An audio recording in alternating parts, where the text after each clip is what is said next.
Testimony has wrapped at the coroner's inquest into the starvation death of a developmentally disabled woman in the care of Community Living BC.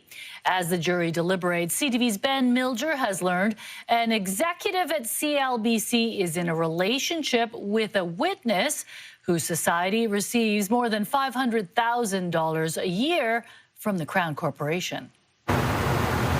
Earlier this week, Trina Plumondon testified at the coroner's inquest into the death of Florence Gerard. She's the executive director of the Home Sharing Support Society of BC, which provides services to paid caregivers for people with developmental disabilities. Plumondon is romantically involved with John Stinson, a vice president at CLBC. The Crown Corporation gave the society $520,000 in the last fiscal year. Do you have a personal relationship with Trina, who's contracted by CLBC? I have a conflict of interest wall between that, so I can't comment. Okay, but you do have a personal relationship with her. Okay, and she has a contract for about $500,000 through CLBC? You're going to have to carry that with our communications person. She doesn't. The Home Share Support Society does. And she administers that society? That's correct. CLBC says Stinson proactively declared the relationship and does not participate in decisions regarding the society, in line with CLBC's conflict of interest policy.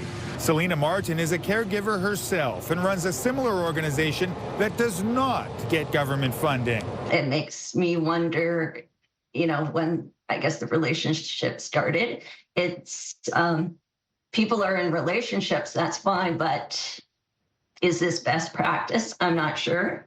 Gerard, who had Down syndrome, starved to death in the home of Astrid Dahl, her paid caregiver.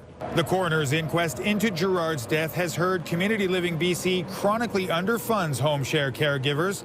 Down syndrome BC President Tamara Taggart was surprised to learn of the relationship between Plumondon and Stinson. We are here talking about people with intellectual and developmental disabilities living in government care.